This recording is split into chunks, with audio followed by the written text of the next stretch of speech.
sobre os cuidados.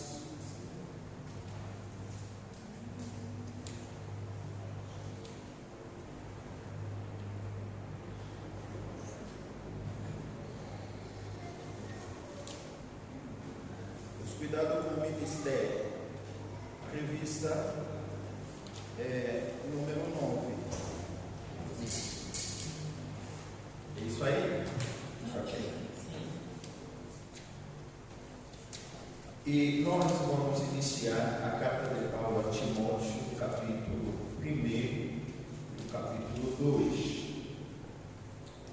E como disse na semana passada, são cartas pastorais, são cartas de orientações, são cartas de mentoria de uma pessoa experiente na obra do Senhor, repassando seu conhecimento, suas orientações ao jovem do ministério que é o Timóteo. E essa missão nos traz como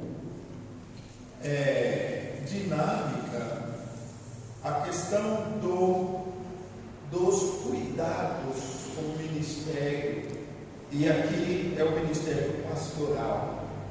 E quando eu vejo sobre essa questão dos cuidados, eu me volto a olhar o que o pastor é chamado a fazer. Quais são os cuidados do ministério? Quais são as atividades que envolvem esses cuidados? Eu sinto aqui passando, eu gostaria também vocês citarem alguns cuidados ou algumas atividades que vocês acham que dizem respeito a esse ministério pastoral. Vamos lá. Depois eu vou comentar e a gente vai passar. Quais são as atividades ou as diversas atividades que envolvem os cuidados pastorais? O que o pastor deve fazer? Vamos lá, Rogério.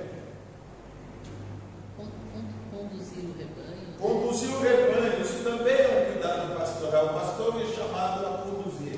Se ele conduz o rebanho, ele é o líder. Se ele é o líder, ele precisa ser ouvido, ele precisa ser respeitado, ele precisa ser assim obedecido. Porque ele é o líder, porque é ele que vai orientar.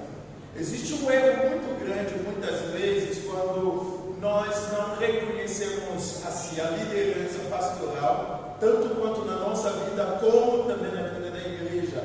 Isso não traz saúde para a igreja, isso traz dificuldade de crescimento, isso atrapalha demais a vida da igreja.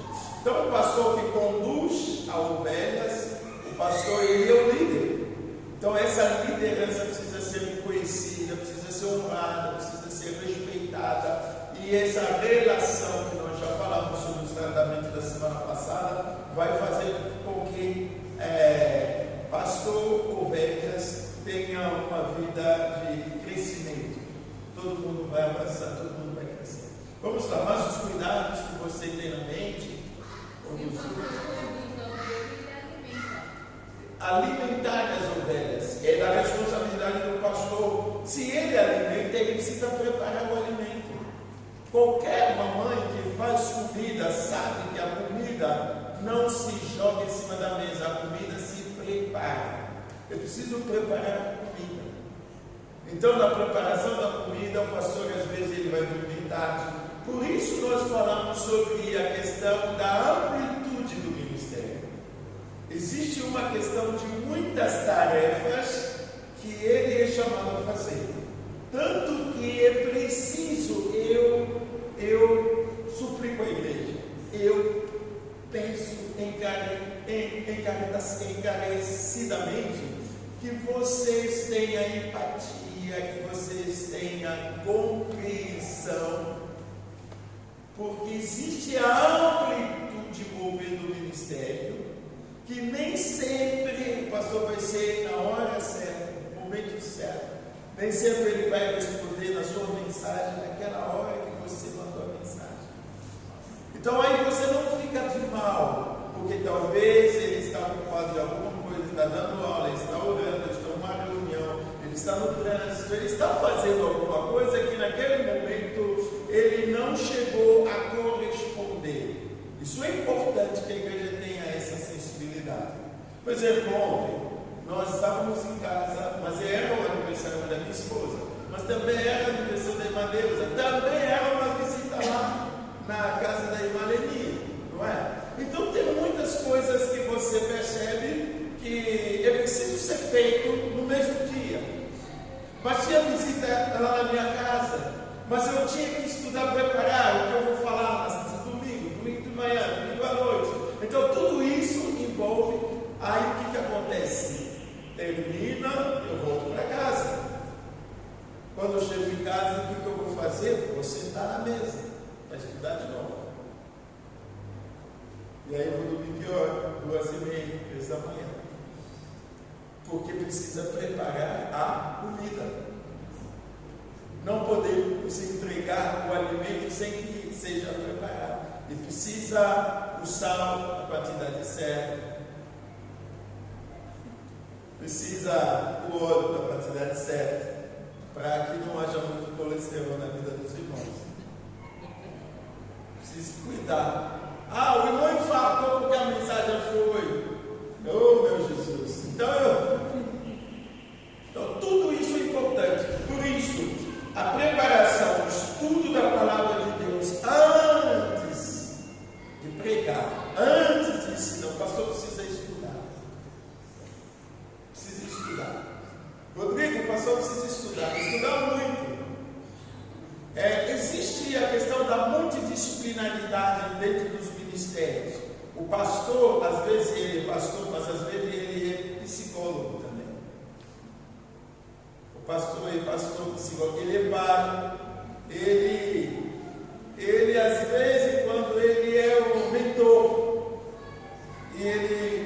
às vezes tem pessoas até que perguntam a receita de bolo para o pastor. Olha só, pastor, eu queria fazer aquele bolo, como é que você faz o bolo? Poxa, o pastor deve ser boleiro também. Agora eu vou mandar para a irmã para fazer o pãozinho, tal. Que pão, né? Quem não comeu, perdeu, né? Que pão. Acabou ou ainda tem? Leva para cá. Fala, meu irmão. Pastor, uma das coisas que eu mais admiro quando o pastor é amigo das ovelhas. Que legal. Pastor amigo de ovelha. É importante porque relacionamento precisa existir. Pastor, não pode ser seu inimigo. Você precisa ter muita facilidade de se aproximar, porque se você desenvolver amizade com o pastor, você terá a facilidade de abrir-se. Só que ele é o cuidador das nossas almas. Como é que o pastor vai cuidar da sua alma se você não consegue se abrir? Eu não sou adivinho, não, viu? Não pensa que eu não falei, o pastor está sabendo, o pastor deveria. Não.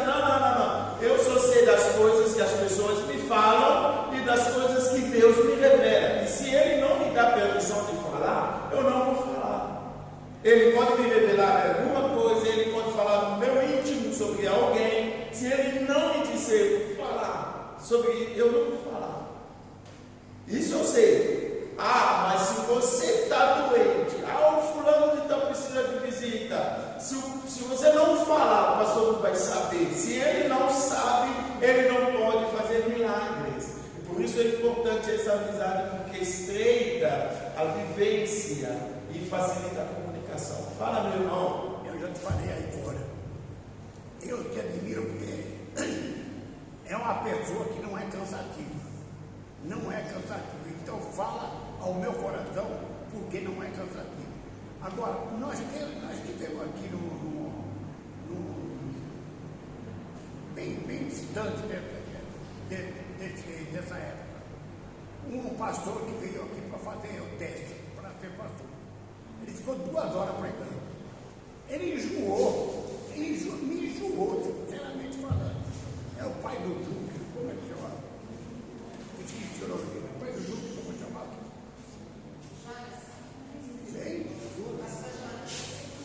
Jonas.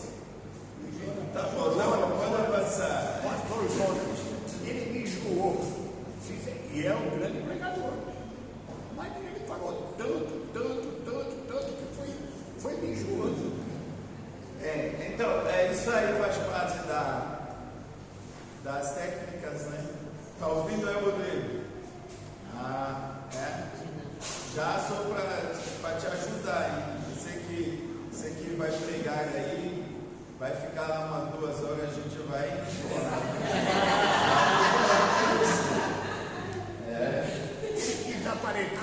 Desapareceu. Já está salvo. O pastor ora, o pastor busca a orientação do Espírito Santo antes de ministrar. Eu preciso orar, eu preciso saber o que eu vou falar. Por exemplo, nós cantamos Ouvimos Pastor Divino, mas eu tive essa música ontem de noite quando eu estava meditando. E quando eu canto, por exemplo, hinos, eu não canto por cantar, eu canto orando as palavras que estão dentro daquela música. Ouve-nos, Pastor Divino. Jesus ouve.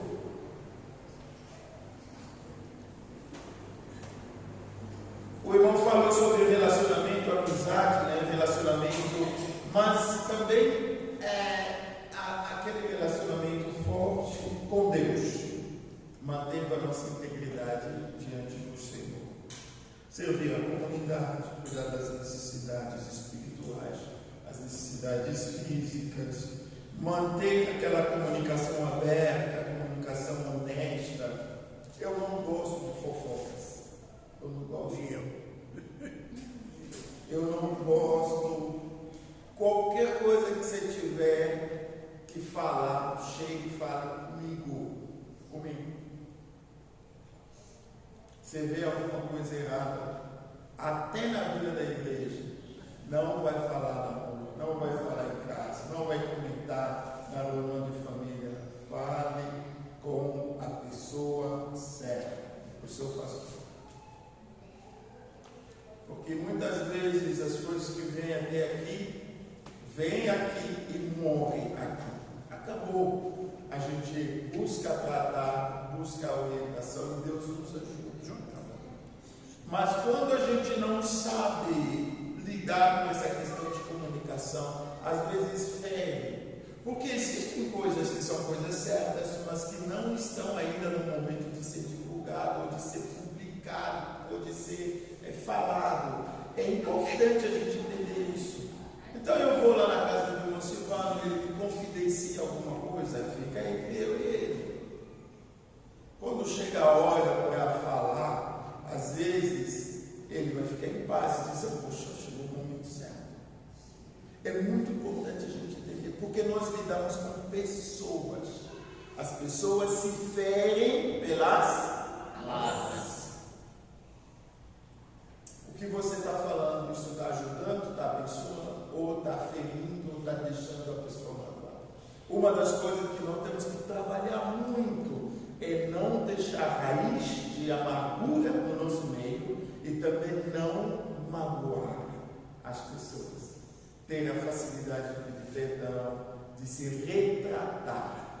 Aí eu disse uma coisa, o irmão não gostou, fale comigo, eu vou me retratar, eu vou pedir perdão. Eu não tenho dificuldade de pedir perdão. Eu não tenho dificuldade também de reconhecer o erro que eu cometi. Vou dizer, poxa, meu irmão, me perdoe. E eu posso até dizer para você, olha o que estava aqui, eu não pensei naquilo que estava aqui no coração. Porque às vezes a gente é muito mais racional do que realmente coração, emoção. Okay? Então é importante a gente lidar com essa questão. Então vamos cuidar do crescimento. E quando eu falo do crescimento, eu estou pensando no crescimento pessoal. E também eu estou pensando no crescimento da igreja como um todo. A igreja precisa crescer. E a igreja precisa crescer junto com o seu pastor. É ruim, o pastor está lá e a igreja está para baixo. Não dá. A igreja precisa acompanhar. Vamos devagarzinho, mas vamos crescer juntos. E aí quando há um desafio, eu vou dizer, olha, eles vêm aqui, aí você vem atrás. Porque você sabe quem é o líder e dando passos nós crescemos junto com ele. Isso é muito importante. A questão do crescimento, do desenvolvimento. Eu quero que as pessoas se desenvolvam. Não simplesmente na igreja, sabe, das coisas assim. Não, eu quero que você se desenvolva também na vida. Você precisa ser bem-sucedido na vida. Você precisa arrumar um emprego e você precisa estudar, você precisa se preparar. Então eu vou estar lá, não só para dizer, vamos para os céus, mas eu vou dizer também para você, enquanto vivemos aqui na terra, nós temos que viver bem. Enquanto Deus permitir a gente viver na terra, nós vamos ser sal. Sal. Você não vai ser sal do céu, sal da terra. É aqui. Então vamos desenvolver certas coisas. Se você é um empreendedor, irmão Washington, eu quero que o seu negócio vá adiante, que vá fluindo, que vá crescendo. Por isso a gente ora. E quando tiver alguma dificuldade no seu negócio, vem para a gente orar e nos falar. Você quer criar alguma coisa, eu quero começar um trabalho, tal. Então a gente ora. Porque talvez você está pensando em fazer pãozinho caseiro, mas Deus está preparando uma padaria industrial. Já pensou? Padaria Elita.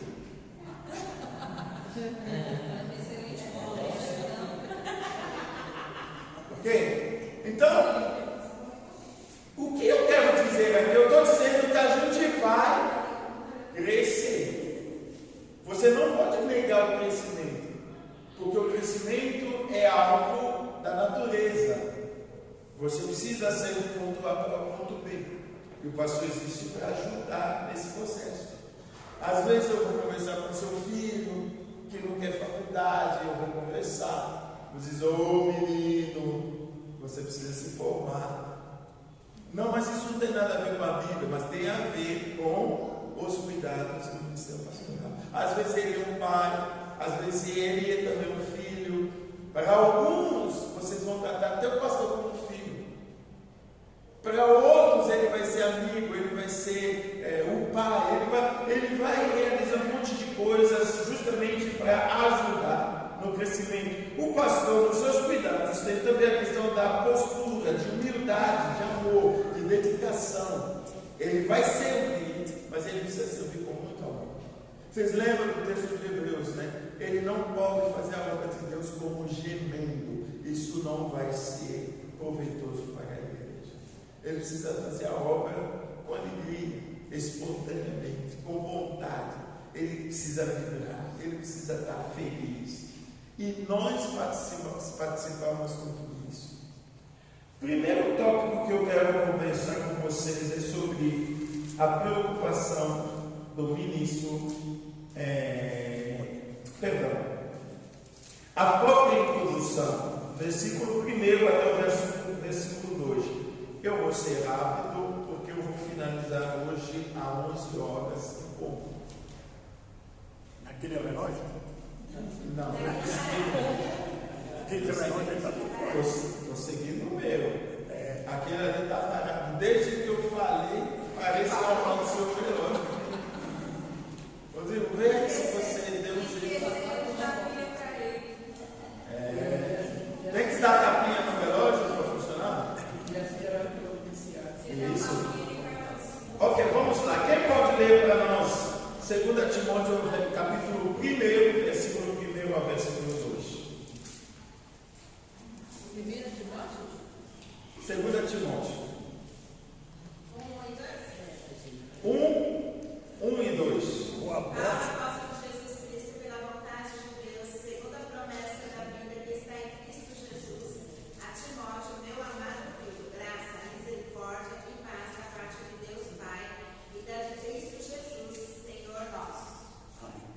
Amém.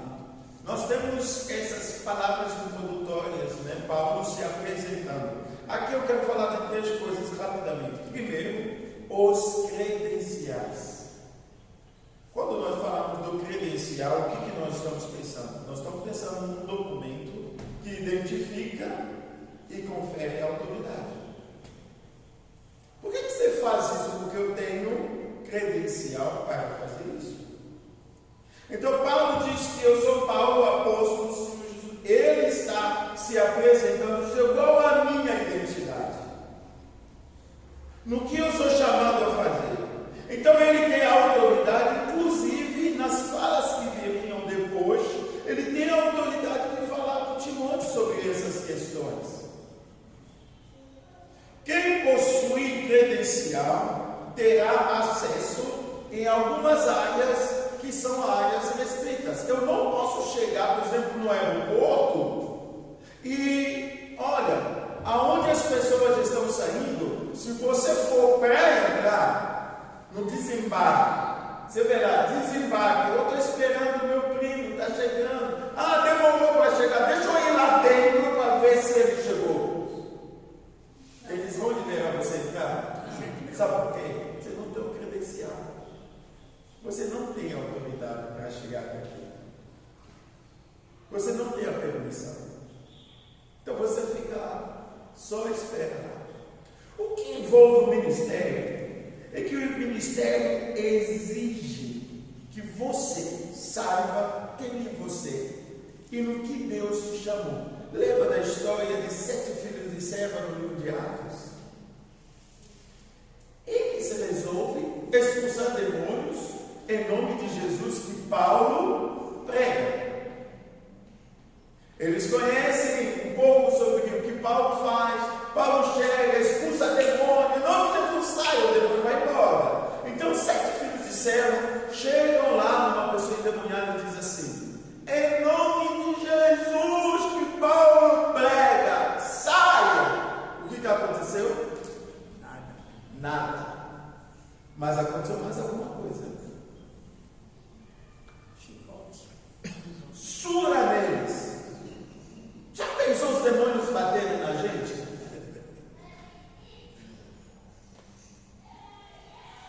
Olha o que o inimigo respondeu. O demônio disse: eu conheço Jesus, eu conheço o Paulo, e vocês, quem são vocês? Vocês não têm autoridade para me expulsar. Você não tem credencial.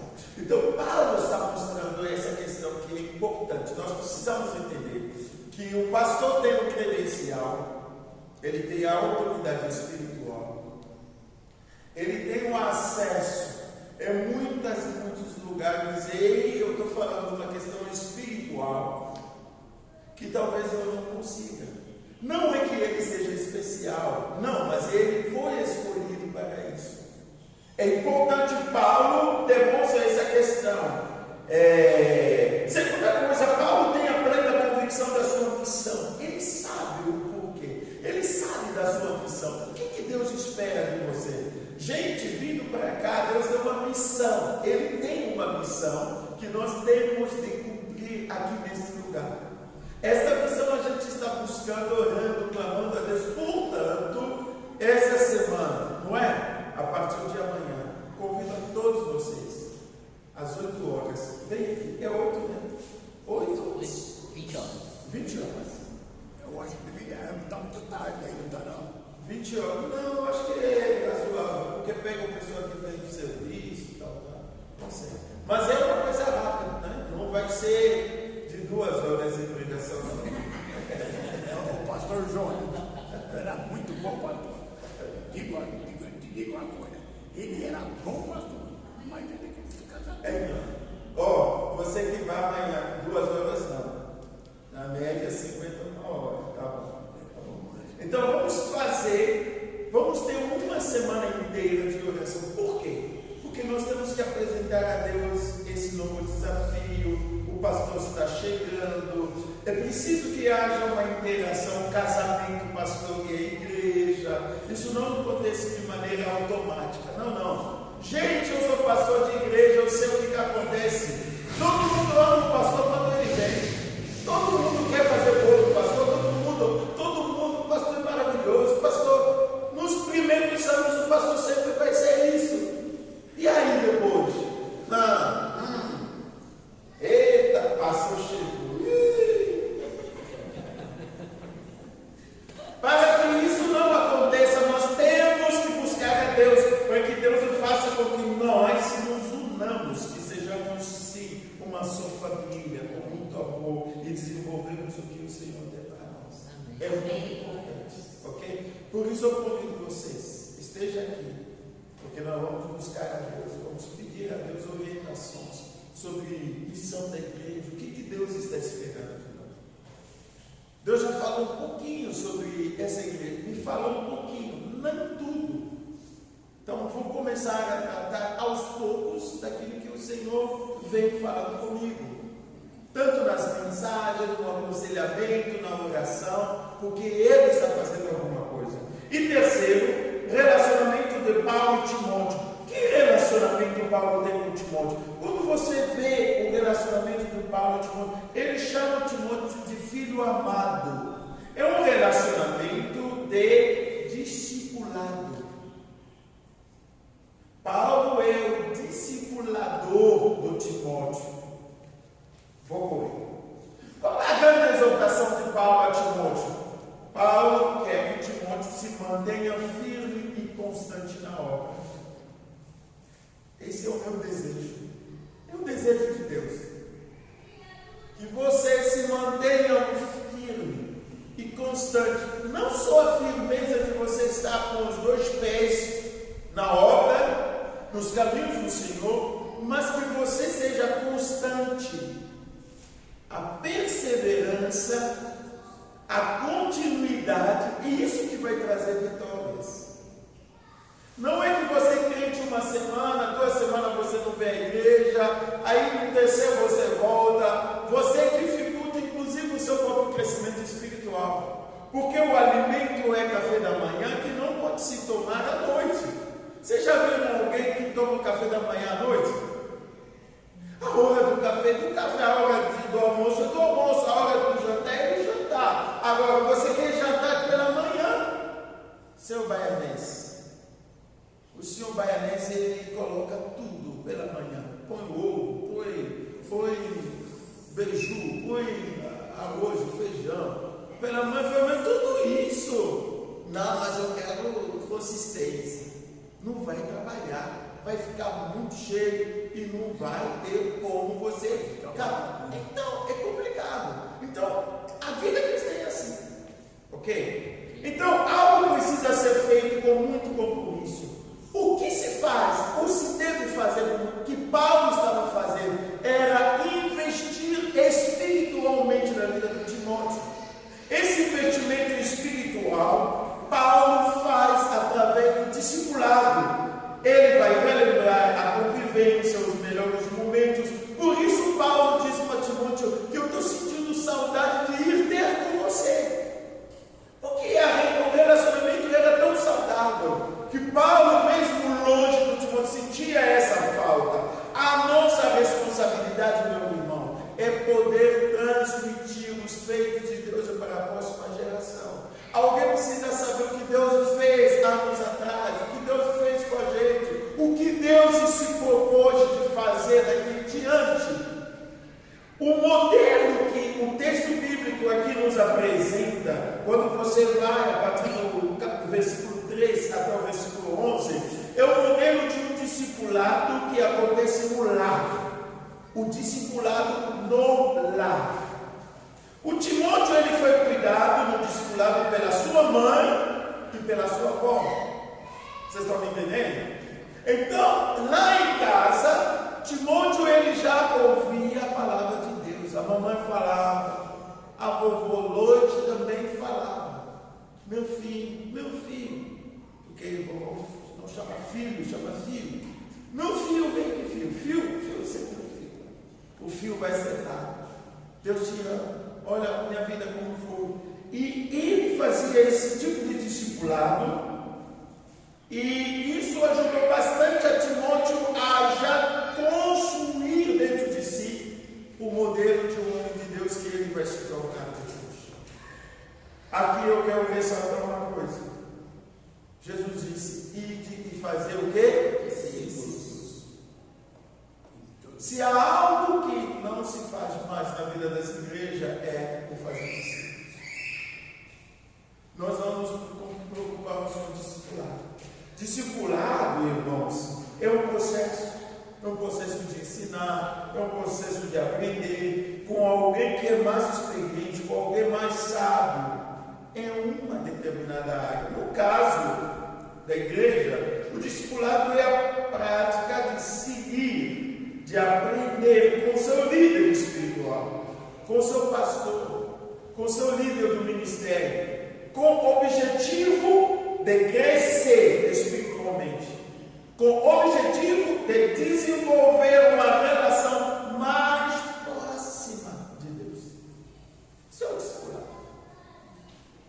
Alguém precisa te ensinar como orar. Jesus teve seus discípulos, ele levou 3 anos ensinando eles a fazer pergunta para o Senhor, e o Senhor respondia as perguntas. E o discipulado no lar é o processo que você passa a ensinar e guiar membros da sua família a se tornarem seguidores de Cristo.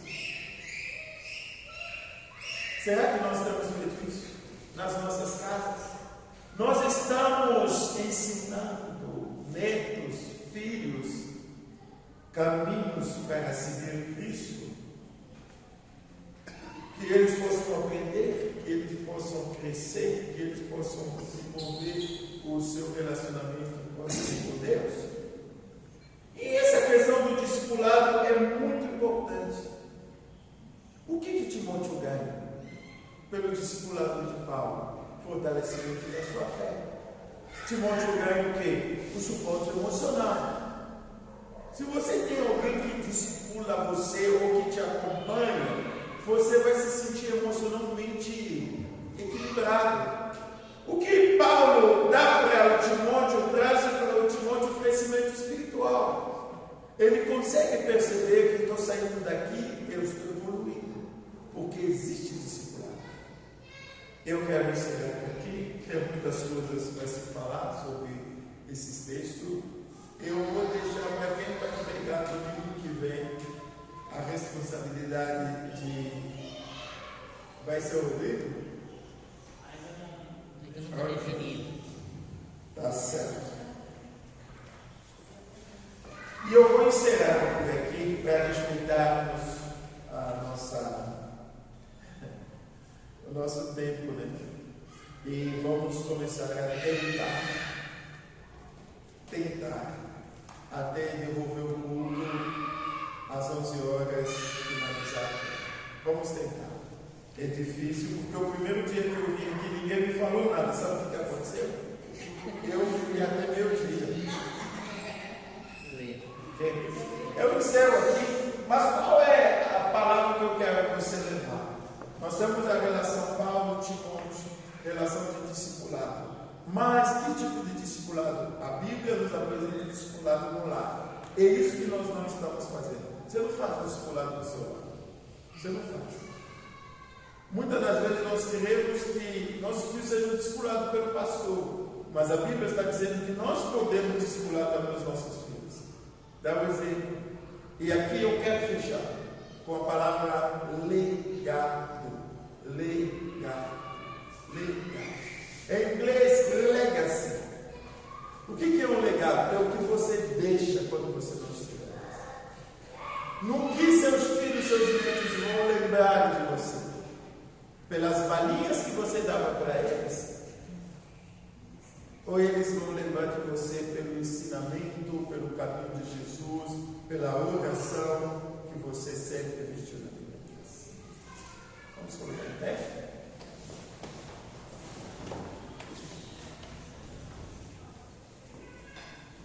Pai amado, nós ouvimos a Tua palavra e nós te agradecemos imensamente.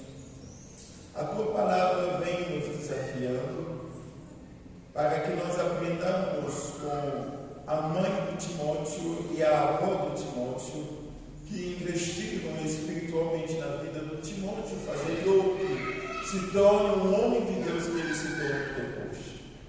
Mas esse legado nunca foi esquecido, até nós estamos lembrando disso. Te pedimos, Senhor, faça isso com a gente também.